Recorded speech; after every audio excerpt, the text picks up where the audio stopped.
Hello, everybody. Thank you very much for coming to today's DEI seminar. Just to let everyone know, this is being recorded and we will be sharing the presentation. But if you just want to keep your self on mute and your cameras off, if you would like not to be on the screen, that's absolutely fine. At the end, there'll be a chance to ask questions. You can either turn on your camera and ask them, or just pop questions in the chat as we go, and we'll look at those at the end. So our speaker today is Professor Ben Campbell from the Anthropology Department. Ben is a long-standing Durham Energy Institute Fellow and contributor to the Energy Institute. So thank you very much for talking to us today. And he's going to be talking about biogas in Nepal, a socio-technical perspective of energy innovation. So thank you, and we'll have questions at the end. Thanks, Ben. Thanks so much, Katie. Thanks for the welcome. And hello to everyone who's out there. I recognise a few names and faces of those attending. So brilliant that you've come. What I'm going to give today, hello. What I'm going to give today is actually a chapter that's appearing in the soon-to-be published Routledge International Handbook of Himalayan Environments, Developments and Wellbeing. So it's great pleasure to be previewing that release in this format. Now, can I move it on? No, okay, I'll just click on there. Okay, so the build to this, the preamble, is to discuss a particular issue, which is the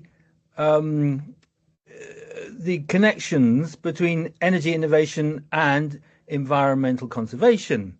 So it's particularly the way in which environmental conservation in Nepal and many other countries is very much part of the social development agenda. So I'm trying to embed energy within that perspective of social development.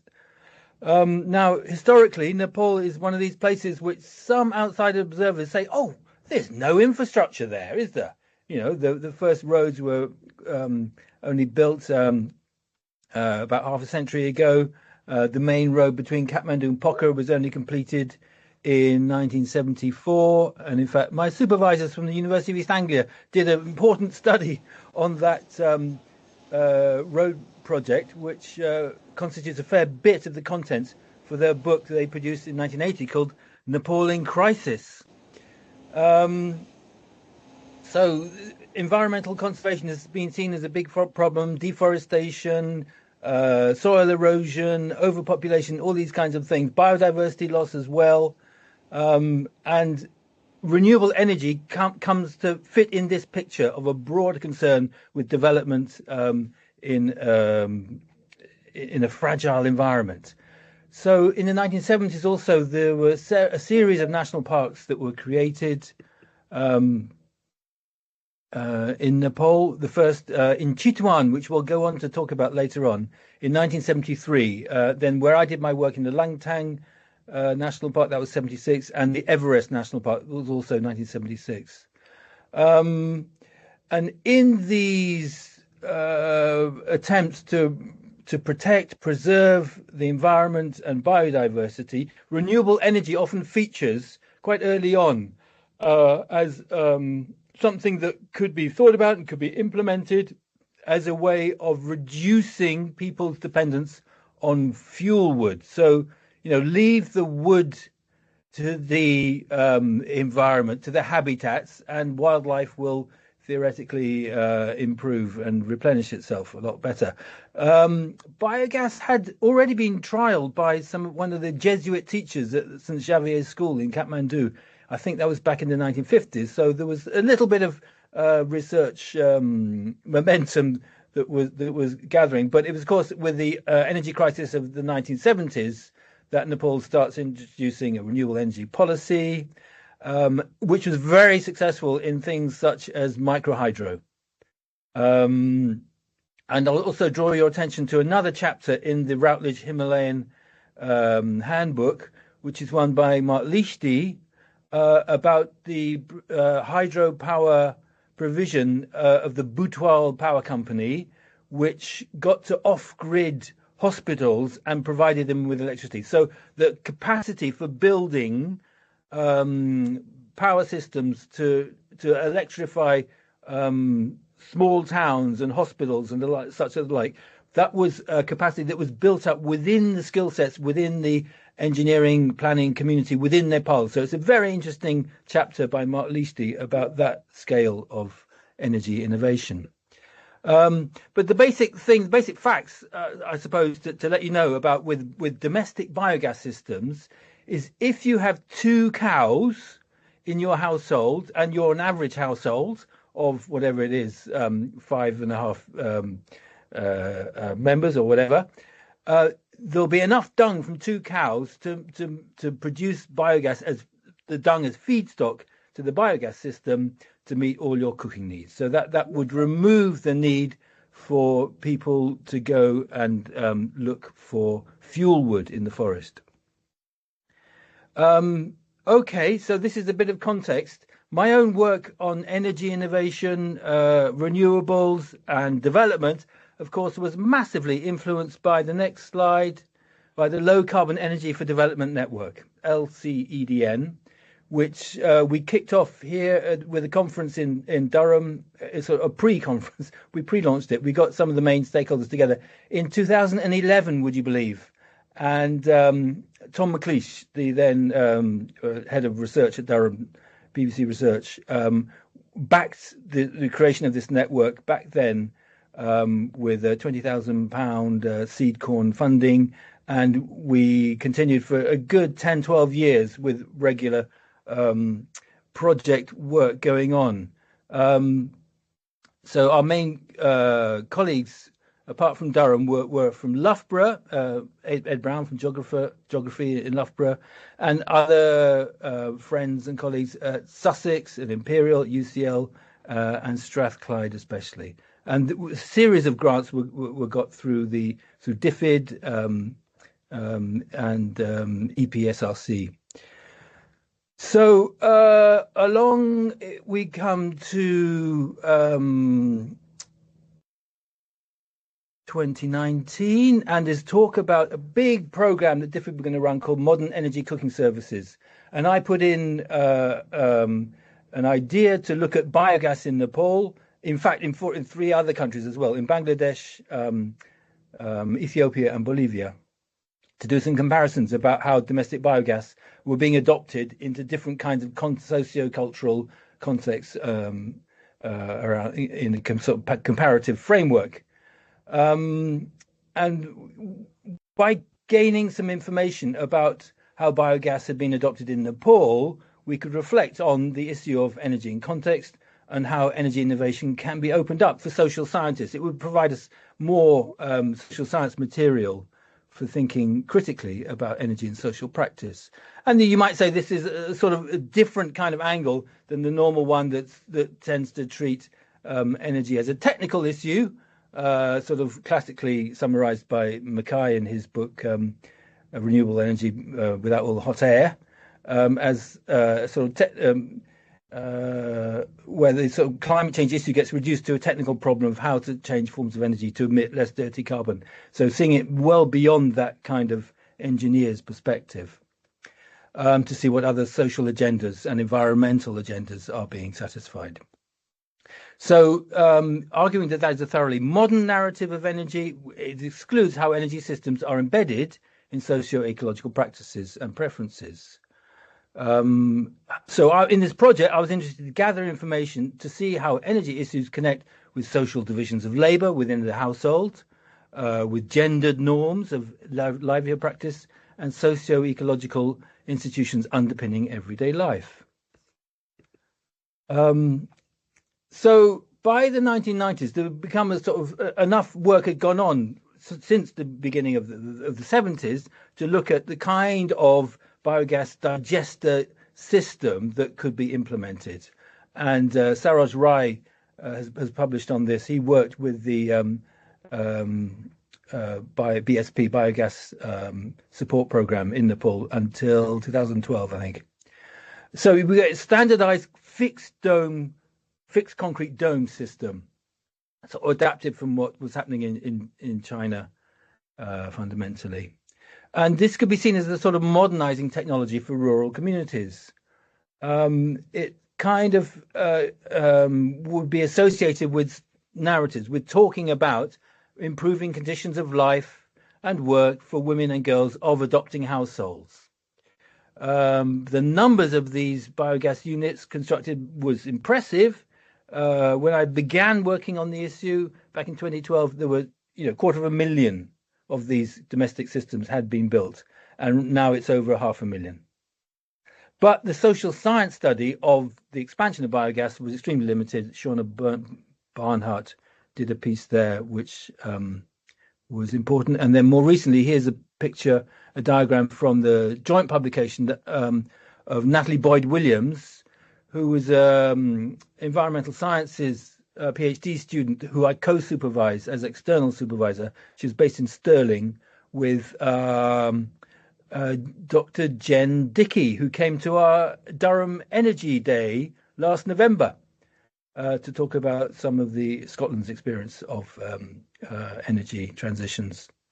So what Natalie was interested in was the toilet-linked component of anaerobic digestion, and a lot of the subsidies were available for constructing biogas systems were dependent on attaching a toilet to them. So there's a sort of added sanitation component to the building of the biogas systems. Now, we're getting into a bit more of the anthropology here, because the story is often told about the benefits of biogas, often told by men, emphasize that it was, and sort of sort of claiming the sort of generosity of patriarchal positions, one might say, was the kind of the release from the burden of having to go and collect fuelwood that was the normal expectation for women and girls in the household. So improving the lot of women and girls in the household was seen as a kind of a morally infused benefit to the household, and would be something that would be publicly visible and recognized and attract comment within a community. And this fits in with the arguments of Brian Pfaffenberger, for very interesting work he did in the early 90s, late 80s, early 90s on anthropology of technology. And he always makes the point that energy or material technology innovations hardly ever happen just because of their functional efficiency. It's because of expressive dimensions of change. This is also reiterated by Sidney Mintz in his excellent piece in a book on food and globalization that I've got listed here. I've got all the references on the end of these slides, which I can share.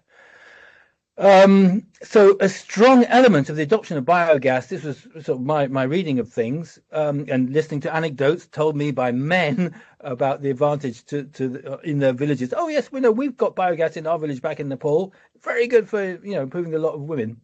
But it fits into this term Sanskritization, which is a sort of collective social mobility, collective reform, let's say, kind of social moral reform. It's a kind of, it would fit into looking more pure, sort of, and enhancing the standing within particularly Hindu sort of complexes of cultural status.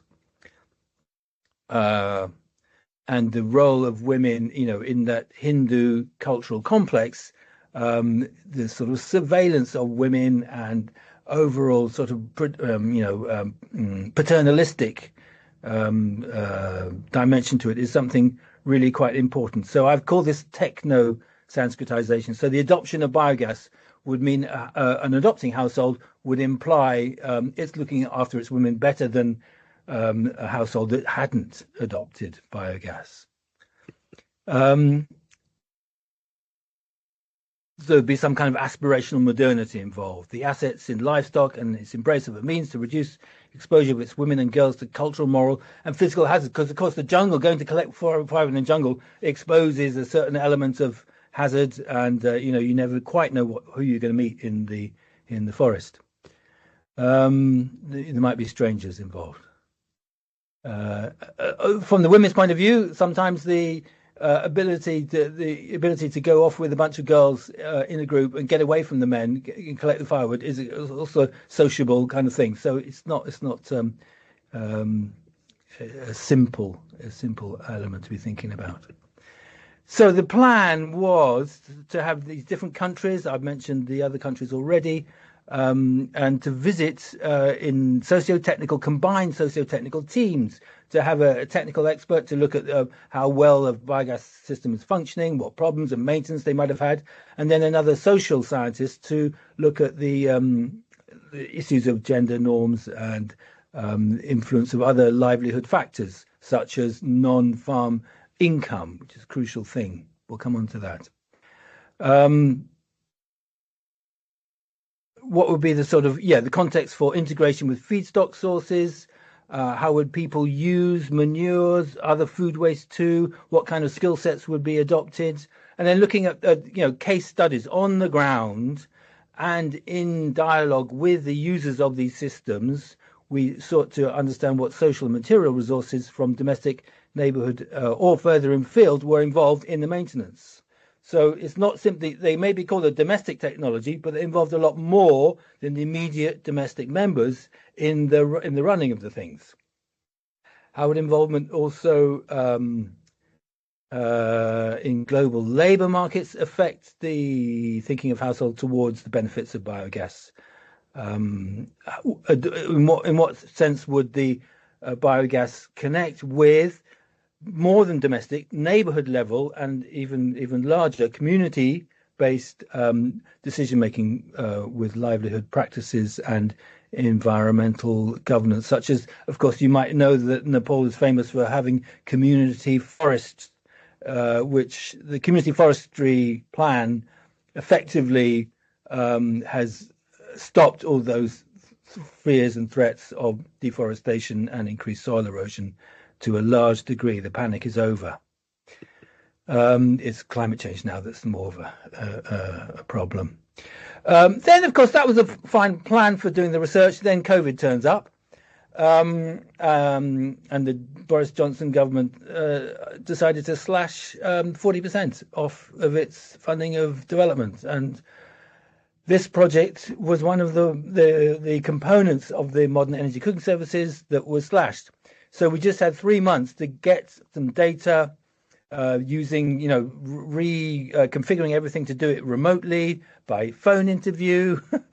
And it was quite a crisis and a headache of how to fulfill the objectives of the project. Nevertheless, we got in Nepal, we got findings. We did work also in Bangladesh. We did manage to do it for 2 countries. Findings were produced for 3 districts in Nepal. So there was Chitwan in the south, Nuwakot, which is closer to where I was more familiar with, going on the way up to Langtang, and Kaski, that's around Pokhara. And that was thanks, the Kaski connection, to Durham Geography Department's Ramji Bandari, whose sister was living there and had been a biogas user herself. So we could use her as a knowledgeable user, practitioner, to interview people in her neighbouring community.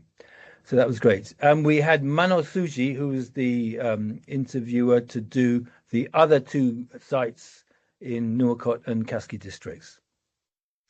And Manoj also looked into the Central Bureau of Statistics because I discovered in a previous visit to Nepal that the data, the household data, is there, whether there's a biogas system or not present, is there in the census of 2011. So we looked to where there was significant density of biogas systems, and we saw, indeed, in Chitwan, this would be something to worth looking at. In Kaski, then, near Pokhara, it seemed to be well-to-do households who emphasized the convenience of biogas, the reduction of fuel collection, the acceptance of biogas cooked food because of the toilet issue. Some neighbors and some more, religiously pure would not accept food that was cooked. And then there were certain kinds of foods that it was more ritually dangerous to use the biogas cooking system with, which is particular milk milk is seen as a very pure, holy, sacred kind of foodstuff. So that was the main item that was mentioned, that firewood would be preferred for warming milk. But for other average cooking practices, biogas systems were fine. But when people came on festive occasions, weddings, funerals, etc., and many more people around, then of course the biogas wouldn't be sufficient, and firewood or LPG would be resorted to. Natalie Boyd Williams did her research as well on another edge of Pokhara, a village off the edge of Pokhara. One of the households that was interviewed by Ramji Bandar, his sister, was from the Gurung ethnic group, and the wife of that household was chairperson of the rural municipality, so quite a significant sort of leader, you might say, in the community. And they saw the definite, advantage of preservation of the forest as one of the benefits of biogas. They also had a solar water heater, so it was kind of part of a complex of adaptations, of technical enhancements to the everyday household domestic materiality of technology that was going on. And the slurry, the thing is that you get not only gas, you get this liquid slurry. When you put in new mixed up dung with water, you displace the same similar volume of water out the other end, and that slurry, called in Nepali ledo, is an extremely useful liquid fertilizer. They used it for chili plants. Others used it for growing mustard and potatoes in the wintertime. And so there were particular, the gardeners and the growers had particular interest in the other advantage of biogas, the slurry. But this issue of keeping animals started coming up in people's conversations, and they had, this particular household had stopped keeping a water buffalo. They borrowed some manure sometimes from a neighbor who had plenty of it. So their feedstock for the digester was mostly, at this point, kitchen waste and chicken droppings, plus the toilet. Quite a few systems were still using the toilet, but the toilet on its own isn't perfect. You need a fair bit more carbon in the mix in terms of carbon nitrogen ratio. Despite this reduced performance, that interviewer was happy to share that all through the problem of the pandemic, they were okay with fuel. They were happy to have biogas in the house.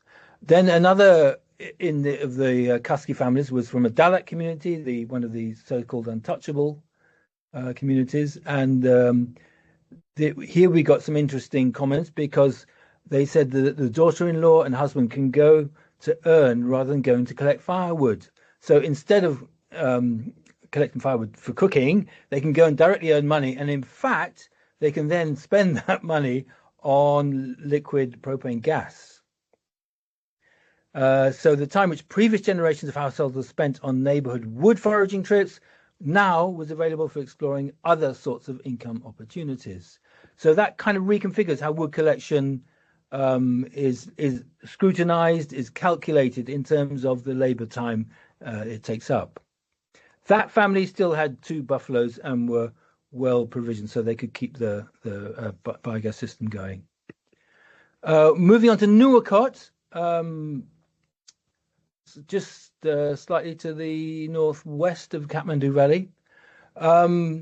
This was an interesting cultural commentary we got here, because a Baun, that's a Brahmin, Nepali Brahmin householder in this village, Tukche, he gave a very interesting commentary about the experience of being transformed by adopting biogas. What it brought, in his language, was a kind of quasi-religious release. This mukta is the term in Nepali, a release of freedom from the hardship and suffering of dust and smoke. Dulo duabate mukta gasa is what he said. Most traditional Nepali houses are often, if you're often sitting on the floor, and when you stand up, you start breathing in the smoke that's sort of hanging there in the rafters. So again, this interviewee took this as a kind of project of social reform, what we're calling techno-Sanskritization.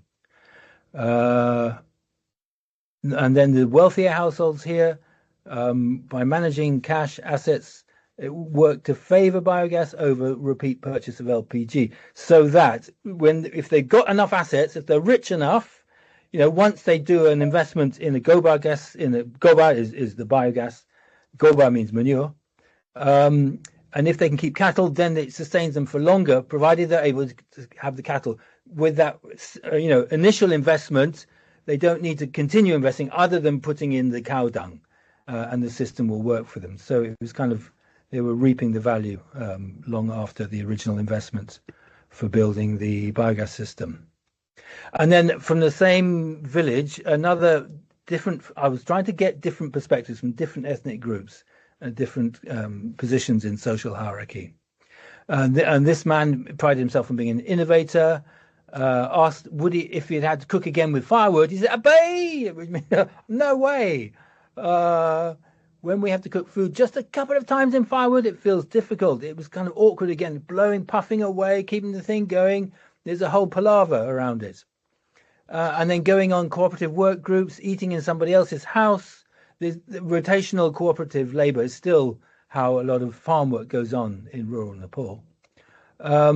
And then when they go to someone else's house in one of these work groups, and they're not using biogas or LPG, and the pots and pans are encrusted with sort of tarry black carbon, they kind of feel disgusted by that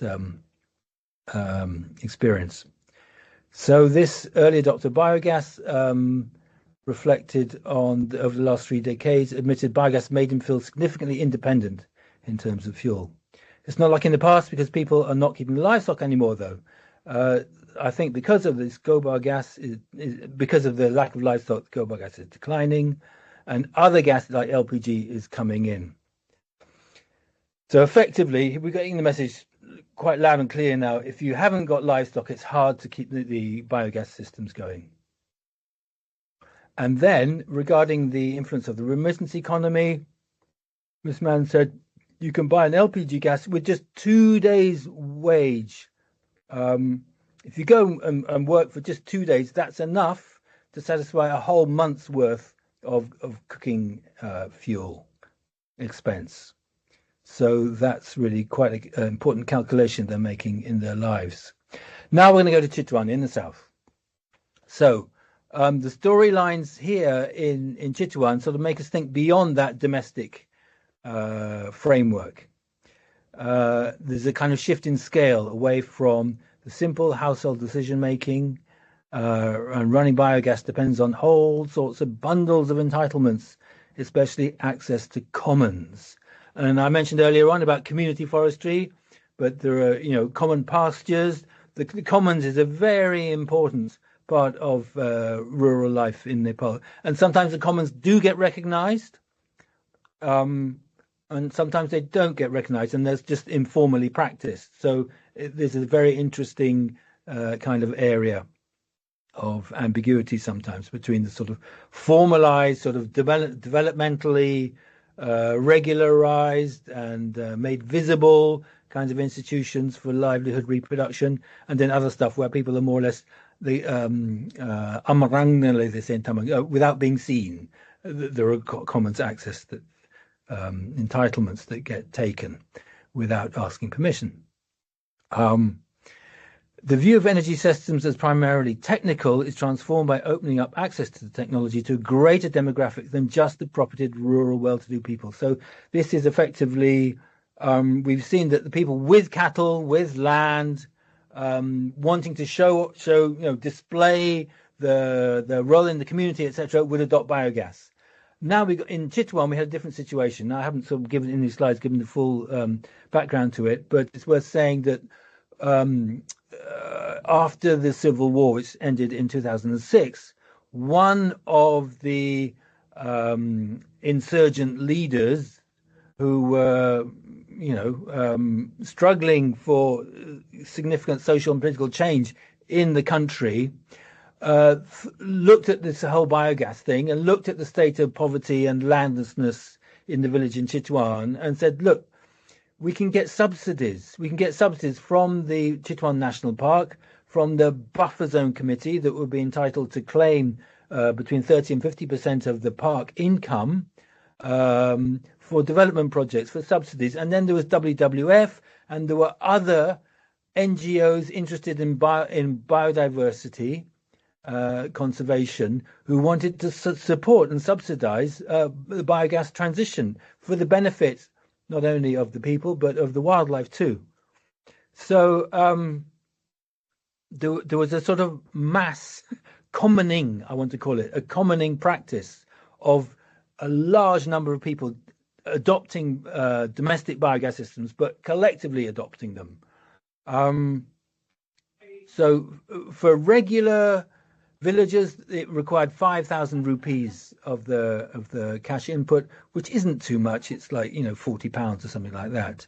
But for those people without land and without livestock, they were going to get extra subsidies. So they'd be given a free buffalo and access to feed the buffalo with access to the commons, to pasture lands that was controlled actually not by the buffer zone committee, which got them some subsidies to build the biogas systems, but from a different group, which was the Community Forestry User Group Committee. Now we got some pictures. Here we go. Here's the biogas. I don't know if you can see my cursor wandering around, but this is the input. You turn the wheel, it macerates the dung or whatever other organic material you're putting in the feedstock, and the flames coming out there.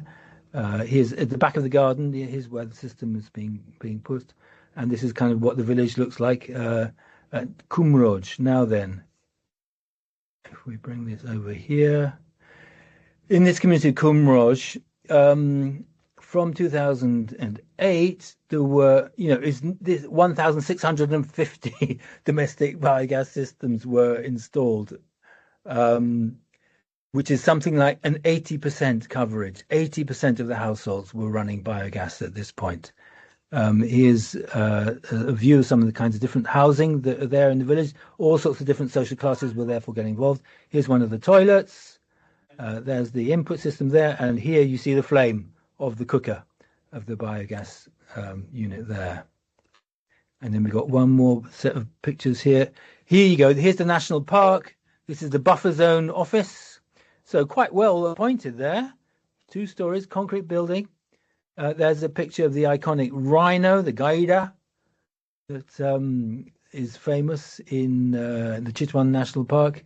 And here's some of the pasture areas where the villagers' livestock could go and feed during the daytime. And there's a rotational, this indigenous practice goes on of who's to look after the animals collectively. So again, it's a bit like the working groups I mentioned earlier. They have a rotational herding system so that you send somebody from your house to look after the whole village's herd for one day, and that'll maybe, by the next month, it'll be your turn again to send somebody. So there's a very good system of governing the labor of control for the livestock herding. But then things changed after 2017. A different committee was elected to the Community Forestry User Group. This is an example of how democracy works in a country like Nepal. It's not seen as anything. It's seen as, okay, you've had your go, now we're going to have our go, right? And sort of let's not, you got your chance, now we got our. So it's a kind of a lack of a common good. That's the danger. The risk is that democracy means that people share sequentially the rule. And this is what happened with the Community Forestry User Group, because the new party that took over wasn't interested in biogas for livelihood improvement. They saw a financial advantage. They could run the space for tourist jeep safaris for tourists to see wild animals. And here's the money calculation came in, 1,500 rupees per license for a jeep and a fleet of about 20 jeeps. The income generation potential 1 over the village's pasture access. So the animals got banned from common pasture. There was also another thing which kind of complicated it too, with the pandemic. There was a proclamation that the virus could spread across species, so they didn't want the endangered wildlife, the rhinos, the tigers, the deer, etc., to be infected by domestic livestock. So there was a fear that the virus could move around like that. So the cattle the access was denied, and many of the households that had no other source of pasture sold off their animals. So they had no more dung for the biogas systems. There was some talk of trying to find alternative fodder, but they didn't manage to. By the time our interviewing in 2021, it was only those households with enough private land for keeping a domestic herd who were still maintaining their biodigesters. Oh, okay. So in order to allow some time, we're not that far off. The narratives have changed. What are we hearing about? So the relative abandonment of livestock is central to Nepal's story of biogas practice. In the period from the 1980s and 90s, when biogas was beginning to grow, that was when agriculture was the dominant occupation of Nepal's rural population. And livestock, every house had livestock of some kind, even if only goats. They were central to smallholder farming livelihoods. And at that period, biogas offered a kind of modern twist to the existing regime of domestic subsistence, transforming the lived experience of kitchen life as well inside the home. But now the pursuit of non-agricultural income, especially going abroad, you'll have heard of the Nepalis that are working in the Gulf, in Qatar, Dubai, Saudi, but also in Malaysia. They go to the east as well. There's now a new kind of financial calculus for households that coincided with availability of cylinder gas became more accessible, coming in from India. And although the interviews identified many cattle keepers who were still keen on the benefits of biogas, especially that use of the beautiful slurry as fertilizer, the younger generation, okay, here's an intergenerational thing going on, they didn't see biogas as compatible with their own sense of who they wanted to be, their own narrative of a comfortable life and the sort of work that they wanted to be. They want to get their hands all mucky with cow dung every day. They wanted a nice, clean office job. But I want to talk a bit more now about this thing about beyond the domestic. So although it's called a domestic technology, the social life of biogas takes us far beyond the frame of household technology. That term kind of misrepresents the dynamics of decision making and the permeability of households themselves. So the households are kind of incubators of complex life processes that aren't simply reducible to the units themselves. It's what goes on between the households as much as anything else, which helps for their own resilience and survival. So it's that intra and extra domestic deliberations over the desirability for biogas that was coming into the picture. And many people said, this biogas, it was a needed thing. It was really a valuable thing for the community as well. Many of the women, they articulated in their interviews how they had pressed for the adoption of biogas in their homes. And in most domestic livelihood activities, there's all this work going on. Neighbours, kin, cooperative, inter-household interactions are actively enabling what is, nominally spoken of as a domestic technology. And that Chitwan example then radically extended the idea of domestic enablement by the biogas program at a larger scale, at a sort of village-wide scale. And that village, Kumroj, it became a sort of biogas model village. It won a label as such. And And there were also sort of interesting ways, which, as an anthropologist, I could see that the way that the anaerobic digesters were being adopted, it fitted patterns of, deep cultural patterns of reciprocity that maintain communities together. So that indigenous Taru group, who are the indigenous people from the Tarai area, from the Chitwan area, especially, that was contributing. Their cooperative herding arrangements was contributing to the viability of the biogas digesters when they were first adopted, when they still had access to the commons. So there's a kind of a redistributive move made by that community leader, an innovator who had control for a while of the buffer zone committee, doing a redistributive move to translate that international concern for biodiversity, the wildlife, the tigers and the rhinos and all that kind of thing, into an innovative energy-based response to those conditions of poverty and landlessness, which otherwise push people to use the resources of the forests and the national parks. So, there was a significant, interesting innovation that had happened at ground level to do both energy innovation and wildlife conservation for a while. That's how it was. So I've been thinking about issues of social justice and energy justice. And the example from Chitwan especially brought out the fact that biogas was more than just that sort of aspirational thing of marking status and reputation in the community.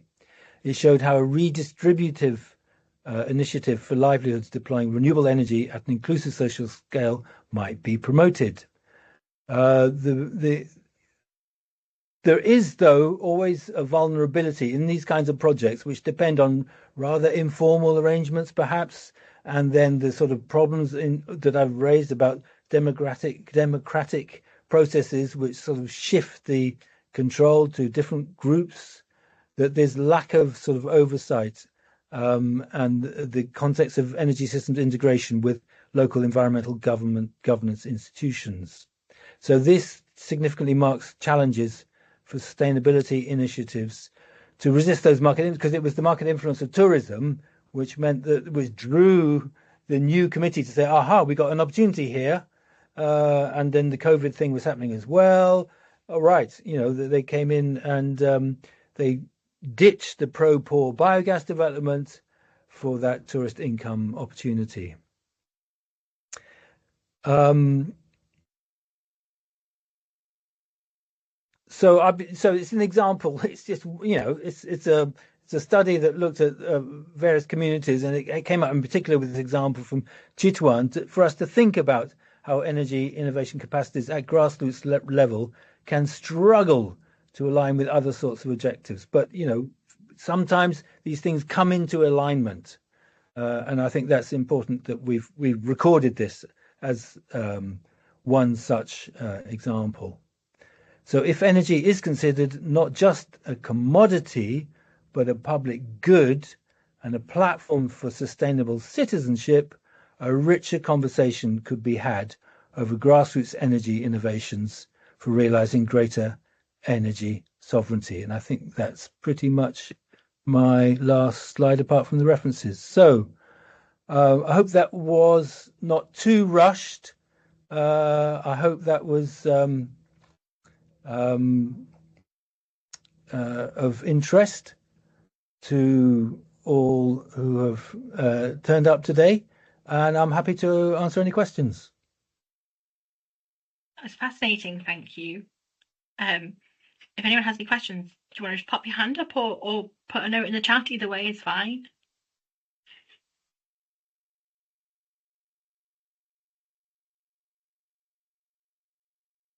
Or I can't quite see everybody, so feel free to just go ahead if you'd like.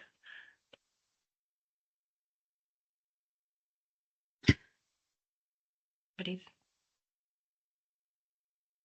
Hello?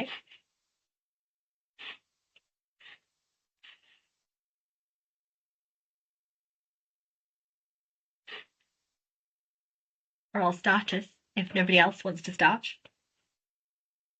So did you say, sorry, Ben, did you say at the beginning that Yes. you were writing this as a chapter in a book?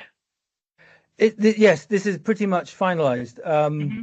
in the Routledge International Handbook of Himalayan Environments, Developments and Wellbeing. So it's his Fantastic. my two other editors were Mary Cameron and Tankabi Subba, who's Hmm. actually an old friend of Andrew Russell, who I think I can see is Yes. one of the our participants today. Hmm. So this is thanks to a long standing um, connection with researchers who've worked in the Himalayan region, and I thought it was interesting to put forward this example of the biogas energy innovation as part of the handbook. Hmm.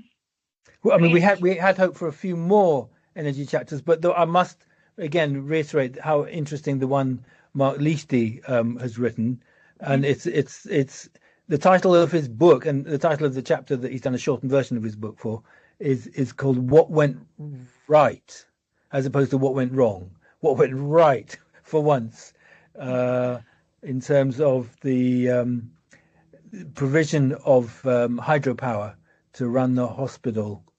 I think was it called Tanahun or was it Tansen? Anyway, it began with a T. Somewhere sort of in not too so far from Pokhara in Nepal, and they trained up all the engineers to produce these systems, at home rather than import expensive foreign consultants and expensive foreign technology to do so. So it's a really interesting example. Oh, Brilliant. I can see Maggie Yes, Matinga's there with a hand up. Maggie has a hand up, certainly. Hello, Maggie. Hello. I was very keen to listen to this because I've worked in the Nepal region on an energy access a little bit, but also have got some biogas programs currently in Africa. And as you know, Ben, that Yes. an engineer anthropologist, so that's always of interest. But first of all, congratulations on a very interesting chapter.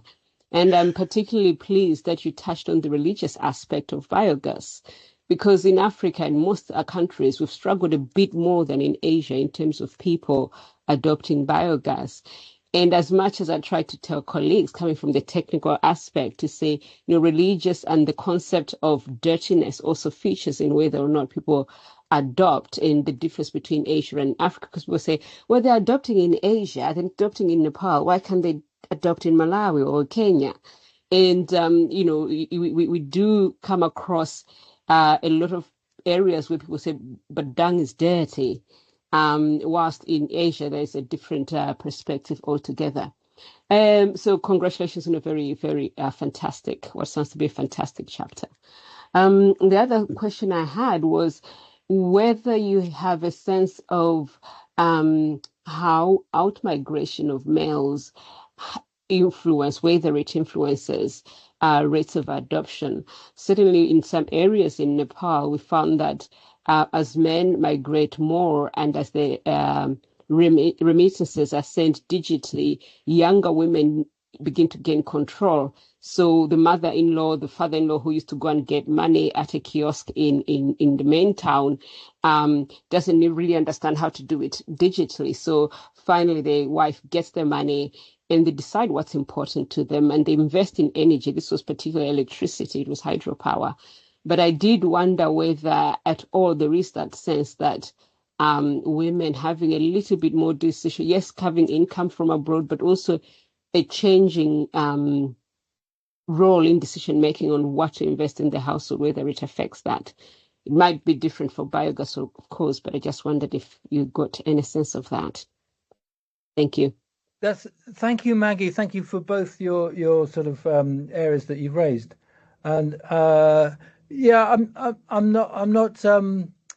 I don't feel we've got fully. I mean, we've got a picture emerging of what's going on with gender change via remittances, and there's important work which is showing a kind of varied set of scenarios that I think are happening.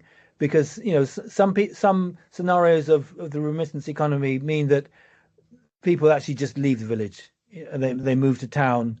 They give up the rural way of life altogether, and they become part of an urbanizing transition. That's one scenario. Another scenario is some kind of evaluation of livelihoods and subsistence possibilities, with maybe some few commodity cash crops coming along. People are considering what they should be growing. The part of the mountains where I live, they've introduced kiwi fruit as the latest kind of product, which maybe they'll get some decent return on. But it seems to grow well there.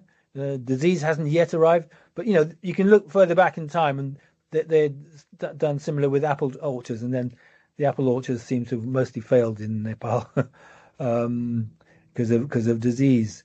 But yeah, so I think certainly that there are digital competences that are entering and disrupting sort of some of the more rigid routines of power and access that are going on. I absolutely agree that's part of the scenarios we're looking at.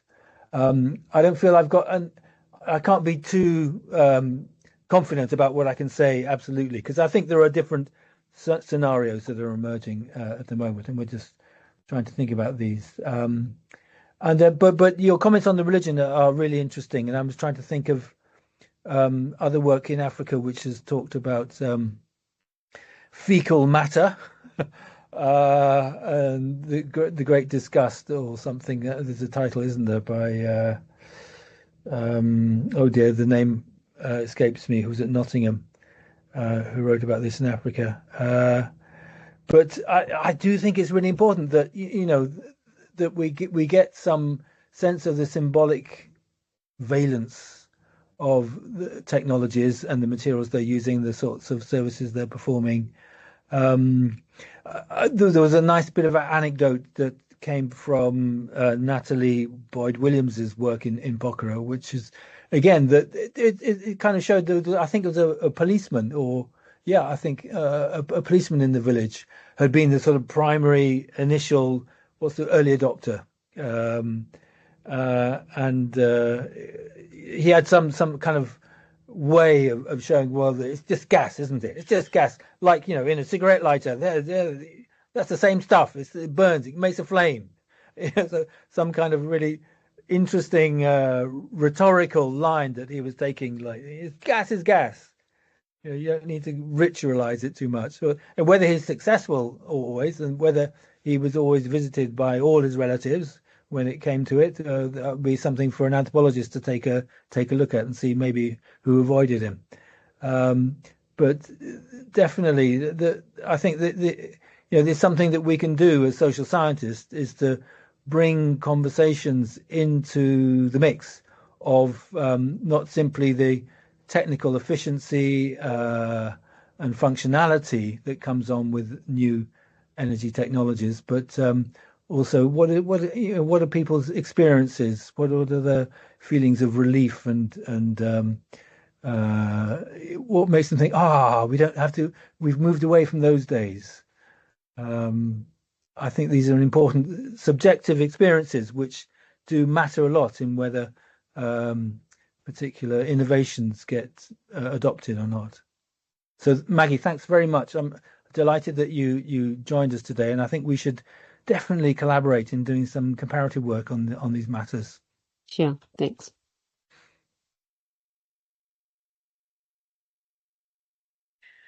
Does anyone else want to have any questions? Probably time for one more before we go, if anyone's got one. No? Okay. Well, in that case, thank you so much, Ben. A fascinating talk. It's my pleasure. We will be sharing this at some point online. So thank you very much, and thanks everyone for coming.